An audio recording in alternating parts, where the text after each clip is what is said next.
تلاوت کی ہوئی آیتیں سورہ ہجر کا دوسرا رکوع اور سورہ ہجر کا بھی دوسرا رکوع ختم ہو چکا ہے. یہاں سے تیسرا شروع ہو رہا ہے. آیت نمبر 26 اور 27 جن اور انس دونوں کی تخلیق کا مادہ بتایا گیا ہے. ایک بہت بڑا سوال یہ تھا اوپر کی آیت میں کہ آگے جانے والے تم میں کون ہیں یہ بھی ہم جانتے ہیں اور پیچھے رہ جانے والے کون ہیں ان کو بھی ہم جانتے ہیں. اس سے مراد دنیا میں رہ جانا اور دنیا سے چلے جانا مراد ہو سکتا ہے. عبادات میں آگے بڑھ جانا، عبادات میں پیچھے رہ جانا مراد ہو سکتا ہے. دنیا میں جو بھی انسان آگے اور پیچھے ہو، لیکن بہرحال ایک موقع آئے گا سب کو جمع کرنے کا، اس کا نام محشر ہے. دنیا میں اللہ نے دو مخلوق کو مکلف بنایا تھا، ایک انسان کو اور ایک جنات کو، اور دونوں کا مادہ بتایا گیا یہاں پر کہ انسان کو پیدا کیا ہے کھنکھناتی ہوئی ایسی مٹی سے جو سنے ہوئے گارے سے تیار ہوتی. سنا ہوا گارا، 3 لفظ آیا ہے اس میں، ایک سلسال، ایک ہمائن اور ایک مسنون. 3 لفظ. مسنون کے معنی سنا ہوا گارا، پانی مٹی میں گوندھ کر چھوڑ دیا 1 دن 2 دن 3 دن، اس گارے کو مسنون کہا جاتا ہے. اور ہمائن اور سلسال، جب اس مٹی کو پانی کے ساتھ خوب گوندھ دیا جاتا ہے، گارا بن جاتا ہے، تو وہ ہمائن بنا ہوا ہے. اور سلسال کے معنی خشک ہونے کے بعد جب اس میں کھنکھناہٹ پیدا ہو جائے تو وہ سلسال کہا جاتا ہے. 3 لفظ آئے ہیں. وَلَقَدْ خَلَقْنَا الْإِنسَانَ مِنْ صَلْصَالٍ مِنْ حَمَإٍ مَسْنُونٍ. اور البتہ تحقیق ہم نے انسان کو پیدا کیا ہے سنے ہوئے گارے کی کھنکھناتی ہوئی مٹی سے، بجتی ہوئی مٹی سے. اسی رکوع میں 3 دفعہ یہ لفظ آئے گا، یہی اس کی تشریح سمجھ لیں. انسان کی پیدائش کے کئی مرحلے ہیں. قرآن کریم میں کہیں اللہ نے فرمایا ہے کہ ہم نے اس کو پیدا کیا مٹی سے، خلقہ من تراب، مٹی. کہیں فرمایا من طین لازب، چپک جانے والی مٹی. کہیں فرمایا کالفخار، کھنکھناتی ہوئی جس میں ایک قسم کی آواز پیدا ہو جاتی ہے. اور یہاں فرمایا سلسال اور ہمائن اور مسنون، 3 فرمایا یہاں پر. سورہ مومنون میں فرمایا من سلالۃ من طین، سلالہ خلاصہ، مٹی کا جوہر، مٹی کا خلاصہ. قرآن کریم کی اس ترتیب میں اگر آپ دیکھیں گے تو انسان کی پیدائش کے پہلے کے یہ 7 مرحلے ہیں. مٹی پانی میں گوندھنے کے بعد ایک دم گارا نہیں بن جاتی. پہلے وہ مٹی ہے تراب، پانی ڈالنے کے بعد اب وہ گارا بن گئی، یہ ہے سلسال. مگر یہ گارا بننے کے بعد جب خشک ہوگی تب سلسال بنے گی، اور خشک ہونے سے پہلے یہ ہمائن ہے. اور جب سانا گیا ہے تو مسنون ہے. اور جب گارا چپکنے کے لائق ہو گیا ہے تو من طین لازب ہے. اور جب خوب پکا دیا گیا تو وہ کالفخار ہے. جب اس کا خلاصہ نکالا گیا تو وہ سلالۃ من طین ہے جس کا نام منی کا قطرہ بھی ہے. یہ خلاصہ ہے اس کا. مختلف مرحلے سے گزرتا ہوا انسان جب پہنچا پتلے کی شکل میں تیار ہوا اور اس میں اللہ تعالیٰ نے اپنی روح کو پھونکا. روح کے پھونکنے سے اس مجسمے میں نسبت الہی قائم ہو گئی. اسی واسطے وہ قبلہ بنایا گیا. لوگ سمجھتے ہیں پتلا آدم کا تھا، آدم کو سجدہ کروایا گیا، آدم مسجد بنائے گئے. ظاہری لفظ یہ سمجھ میں آتا ہے، لیکن جب آپ اس رکوع کو آپ سنیں گے تو آپ کو اندازہ ہوگا کہ اس پتلے کو اللہ نے بنا کر سجدے کا حکم نہیں دے دیا جب تک اس پتلے میں اپنے روح کی نسبت قائم نہیں کی. فنفخت فیہ من روحی فقعوا لہ ساجدین. جب میں اس میں اپنی روح پھونک دوں تو تم سجدے نہیں گر جانا. تو سجدہ اس پتلے کا نہیں ہوا جب تک اس میں روح نہیں ڈالی گئی، تب تک وہ مسجود نہیں بنے گا. اب روح کیا ہے یہ بات انشاءاللہ آ رہی ہے آگے. ترجمہ لفظی دیکھیے، وَلَقَدْ اور البتہ تحقیق، خلقنا الانسان، انسان کو ہم نے پیدا کیا، من سے سلسال کھنکھناتی ہوئی، من ہمائن گارا، مسنون سنا ہوا، سنے ہوئے گارے کی کھنکھناتی ہوئی مٹی سے انسان کو ہم نے پیدا کیا. والجان خلقناہ من قبل من نار السموم. اور جان یہ جن ہے، اس کو جان کہا اور الف لام کے ساتھ قواعد مد کے اعتبار سے اس کو کھینچنا بھی ہے. یہ مخلوق ہے جن، اس کی جمع جان لائیں. اس جان کو ہم نے پیدا کیا، خلقناہ من قبل، اس سے پہلے یعنی آدم کی تخلیق سے پہلے ہم نے اس کو پیدا کیا. من نار السموم، آگ کے شعلوں سے. سموم کے معنی آتے ہیں ایسی آگ کی شعائیں جس میں دھواں نہ ہو، کثافت نہ ہو، اس لو کو سموم کہتے ہیں. بلکہ اس کو اور واضح کرنے کے لیے میں عرض کروں کہ جب گرم ہوائیں تیز چلتی ہیں، ریگستان میں ریگ گرم ہو جاتی ہے اور پتھریلے علاقے میں پتھروں میں خوب شدت اور حدت پیدا ہو جاتی ہے، اس میں سے جو گرم ہوائیں آتی ہیں اس کو سموم کہا جاتا ہے. باد سموم اسی گرم ہواؤں کا نام ہے. تو سموم کے معنی آگ کی تپش، آگ کا شعلہ، آگ کی گرمی، آگ کی شدت، آگ کی لو. یہ کیوں کہا گیا کہ اس میں کثافت نہیں ہوتی. اگر آگ کے ساتھ اگر دھواں بھی ہے تو وہ کثیف ہوتا ہے، کثافت اس کے اندر پیدا ہوتی ہے. اور ایسی آگ جس میں دھواں کی کثافت بالکل نہ ہو تو وہ لطافتی ہوتی ہے. اور یہاں یہ کہا کر اشارہ کیا گیا ہے کہ وہ جن کی مخلوق جو تخلیق ہوئی ہے اس کی، وہ ایسے آگ سے ہوئی ہے جس میں کثافت نہیں ہے بلکہ اس کی شعائیں ہیں، اس کی لو ہے بالکل تیزی کے ساتھ. تو جناتوں کی تخلیق آگ سے یعنی آگ کی لو سے اللہ نے پیدا فرمایا. یہ دونوں اس واسطے بتا دیا گیا کہ آگے چل کر ان دونوں کی بنیاد پر ایک مکالمہ آ رہا ہے. اور مکالمہ یہ ہے کہ جب اللہ نے جنوں سے پوچھا اور حکم دیا تو سب کے سب سجدے میں گئے، لیکن ان میں ساتھ میں رہنے والا شرکس، شیطان، ابلیس، یہ انکار کر بیٹھا اور سجدہ نہیں کرتا ہے. پوچھا گیا سجدہ نہ کرنے کی وجہ کیا ہے؟ تو یہ نہیں کہتا ہے کہ مجھے آپ نے حکم نہیں دیا، میں حکم میں شامل نہیں تھا، بلکہ یہ کہتا ہے کہ میں اپنے سے کمتر کو سجدہ کیسے کروں، میں ادنا نہیں ہوں، میں اعلیٰ ہوں. خود مجھے آپ نے آگ سے پیدا کیا ہے، اس میں ترفع اور بلندی اور تفوق ہے. اور جس کو مسجود بنایا گیا ہے وہ مٹی سے ہے، اس میں پستی ہے، کثافت ہے، اچھالو اوپر بھی تو نیچے ہی آئے گی. اور اسی واسطے اس کے اندر پستی کا وہ طبقہ ہے کہ میں اس کو سجدہ کرنے میں اپنی آر محسوس کرتا ہوں. یہ وجہ آنے والی ہے. اس وجہ کو سمجھنے کے لیے دونوں کی مادہ تخلیق میں بتایا جا رہا ہے تاکہ ذہن میں رہے کہ اس کی پیدائش کس سے ہے، ان کی پیدائش کس سے، تاکہ سوال جواب میں سمجھ میں آ جائے. تو 2 باتیں ہمارے ہوئی، انسان کی تخلیق سنے ہوئے گارے کی کھنکھناتی ہوئی مٹی سے، اور جنوں کی تخلیق اس سے پہلے ہوئی. یہ بھی معلوم ہوا تخلیق میں جن مقدم ہے اور ان کی پیدائش ہوئی ہے ایسی آگ سے جو بالکل گرم ہے اور اس کے اندر کوئی دھوئیں کی کثافت نہیں ہے. وَإِذْ قَالَ رَبُّكَ لِلْمَلَائِكَةِ إِنِّي خَالِقٌ بَشَرًا مِّن صَلْصَالٍ مِّنْ حَمَإٍ مَسْنُونٍ. تخلیق سے پہلے تذکرہ، اللہ تعالیٰ نے پیدا کرنے سے پہلے تذکرہ فرمایا. وَإِذْ قَالَ رَبُّكَ، اور جب کہا آپ کے رب نے، للملائکہ فرشتوں سے، انی خالق، بے شک میں پیدا کرنے والا ہوں، بشرن ایک ایسا بشر. غور سے سن رہے ہیں لفظ آپ؟ بشر کتنی دفعہ آیا یہاں؟ آدم کی ساری اولاد آدم ہی کے اسی مادے سے بنی ہوئی ہے جس مادے سے آدم کو اللہ نے آدم کو پیدا کیا. اور وہ کیا لفظ ہے؟ خالق بشرم، میں پیدا کرنے والا ہوں ایک بشر کو، مراد ہے آدم. اور ان کی تخلیق کیسے ہوگی؟ من صلصال من حمأ مسنون، سنے ہوئے گاری کی کھنکھناتی ہوئی مٹی. سلسال اس وقت بن جاتا ہے یہ جب اسے خوب گونج دیا جائے اور اس کے بعد سوکھ جائے اور اس میں خوب بجنے کی کیفیت پیدا ہو جائے. سنے ہوئے گاری کی کھنکھناتی اور بجتی ہوئی مٹی سے میں ان کو پیدا کرنے والا ہوں. یہ اللہ نے ظاہر کر دیا. یہاں سے یہ معلوم ہو گیا ہے کہ آدم کی تخلیق کا مادہ سنے ہوئے گاری کی مٹی ہے اور ان کی نسل میں جتنے لوگ پیدا ہوں گے اس مادے سے ہی رہیں گے، کہیں واسطہ کہیں بل واسطہ. براہ راست مٹی کا پتلا یہاں تیار ہے اور بقیہ لوگ براہ راست نہیں ہے، بلکہ مٹی کے بعد انسان کے درمیان کئی واسطے ہیں. غذا کھایا مٹی کی، جتنی غذائیں انسان کھاتا ہے کبھی بھی غور کر لیجیے تو مٹی کھاتا ہے. آلو کھایا تو مٹی، ٹماٹر کھایا تو مٹی، اور گیہوں چاول کھایا تو مٹی، اور میوے فواکہ کھایا تو مٹی. قرآن کریم میں اللہ نے کئی مقام پر واضح کیا ہے کہ ہم اس مٹی کو غذا بنا رہے ہیں تمہارے لیے. بدلی ہوئی شکل ہے اور اسی غذا سے خون بنتا ہے اور اسی خون سے انسان کا مادہ منویہ بنتا ہے جس سے انسان پیدا ہوتا ہے. تو آدم کی تخلیق براہ راست مٹی سے ہوگی اور بقیہ ساری نسلوں کی تخلیق بھی مٹی سے ہوگی، لیکن اتنے درجوں کے بعد، اتنے واسطوں کے بعد پیدا ہوگی. لیکن کوئی انسان اپنے آپ کو کہے کہ میری تخلیق مٹی سے نہیں ہے، یہ ہو ہی نہیں سکتا ہے. انسان کی تخلیق میں 10 چیزیں شامل ہیں. 5 دنیا کی جو دنیا ہی سے وجود میں آتی ہیں، اور 5 اخروی ہیں جن کو بندہ نہیں سمجھ سکتا ہے، وہ روح کے ساتھ متعلق ہو کے آتی ہیں. کیونکہ اس میں بہت پیاری بات آئی ہے روح کی. روح کیا چیز ہے اس کی وضاحت تفصیل سے اس رکو میں آ رہی ہے. آگ، مٹی، پانی، ہوا، یہ 4 تو سب جانتے ہیں، اس کو عناصر اربع کہتے ہیں. زندگی ان 4 عناصر کی ترکیب کا نام ہے اور زندگی کے بعد جو موت آتی ہے ان عناصر کا بکھر جانا ہے. اور 5ویں چیز، ان 4 چیزوں کے ملانے کے بعد، ان چاروں کے مکس کرنے کے بعد جو بخارات آتے ہیں، جو تیزی آتی ہے، جو گرمی آتی ہے، جس کا نام قوت غریزیہ ہے، حرارت ہے، جس کا نام نفس بھی ہے. یہ 5 چیزیں ہیں جو انسان جانتا ہے کہ انسان کی تخلیق میں یہ 5 چیزیں ہیں، یعنی آگ، مٹی، پانی، ہوا اور ان 4 کے بخارات. یہ 5 چیزیں. لیکن اللہ کی طرف سے جو اس میں روح ڈالی گئی ہے، جس میں روح ہے، روح کی 2 قسم بتایا ہے. روح کو اگر تقسیم کیا جائے تو بہت طویل بحث نکل جائے گی، گھنٹوں بحث نکل جائے گی، اور بہت سے لوگوں کی اردو اتنی کمزور ہے کہ وہ بحث کو سمجھ نہیں سکیں گے اور کہیں گے مجھے آج تو اوپر سے چلی گئی سب. لیکن 2 باتیں اس میں عرض کیے دیتا ہوں. 2 باتیں روح کی 2 قسمیں بتایا. امام راضی ہوں یا تفسیر کبیر کے علاوہ دوسرے مفسرین ہوں، روح کی 2 قسمیں. ایک روح ہے علوی، اوپر سے جو آتی ہے خدا کی طرف سے، جس کا نام اللہ نے کہا ہے روح کا نام حکم. جیسا سورہ بنی اسرائیل پارہ 15 میں اللہ نے پوچھا، یہودیوں کے سوال کے جواب میں کیا آیا تھا؟ یسألونک عن الروح قل، کہہ دیجئے الروح من امر ربی.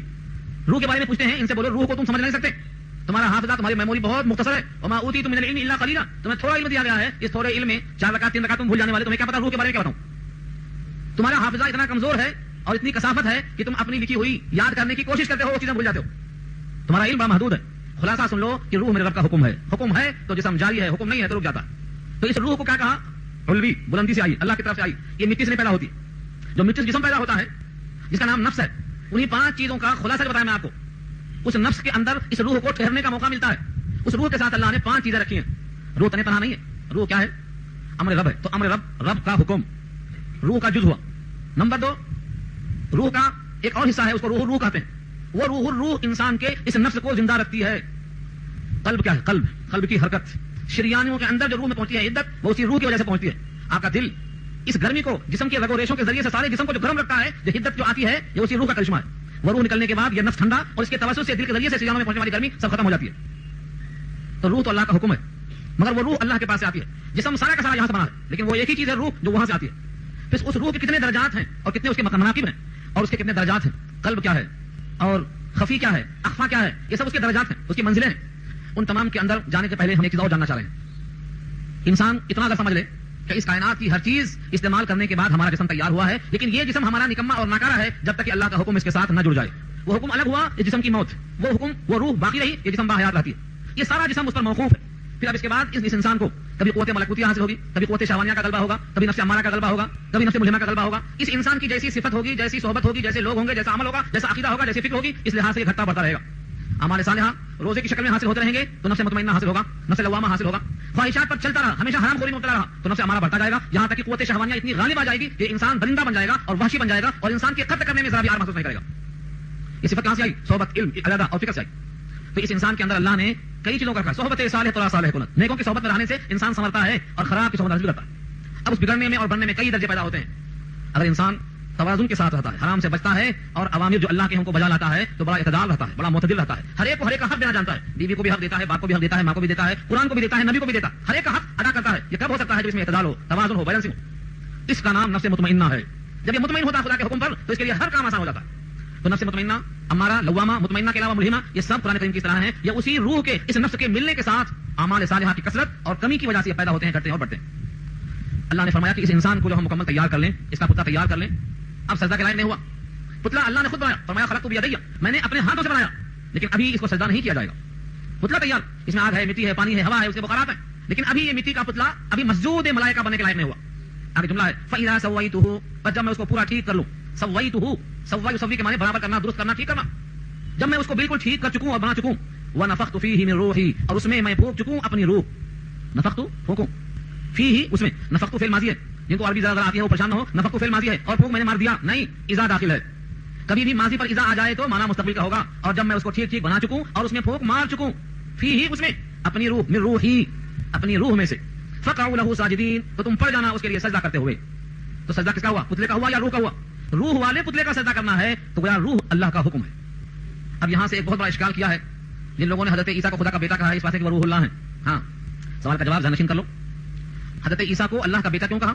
کیونکہ اللہ نے قرآن کریم میں کہا ہے القاہا الی مریم وروح منہ، اللہ تعالیٰ نے عیسیٰ کو مریم کی طرف القا کیا ہے، جن کو ڈالا ہے اور ان کو اپنی روح قرار دیا ہے، روح منہ، کہتے جب اللہ کی وہ روح ہیں، اور اللہ کی جب روح ہے تو اللہ کی جزئیت آ گئی، اس میں جز، حصہ، جب اللہ کی طرف سے وہ روح ہیں تو اللہ کا حصہ ہے، یہی تو ہے بیٹا ہونا۔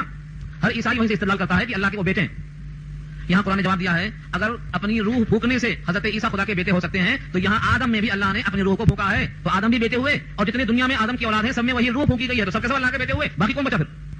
اس لیے اس روح کے پھونکنے سے کوئی بیٹا نہیں بن جاتا، روح کو جز کر کے ٹکڑے نہیں کیا جا سکتا، روح ان چیزوں میں سے ہے جس کے جز نہیں بنائے جاتے۔ یہاں پر جو ہے من، ایک من آتا ہے جس کو کہتے ہیں تبعیضیہ، جیب میں سے پیسہ نکال، تو مطلب کیا ہوا؟ جو کچھ جیب میں پیسہ ہے اس میں سے کچھ نکال، اس کو جز کہتے ہیں۔ جیب میں 100 روپے ہیں، 2 روپے نکال تو 2 روپیہ اس کا جز ہو گیا، اس کام کے واسطے لفظ من آتا ہے، من روحی، تو یہ کہتے ہیں کہ وہ اللہ کی روح میں سے ایک ٹکڑا اس میں ڈالا گیا۔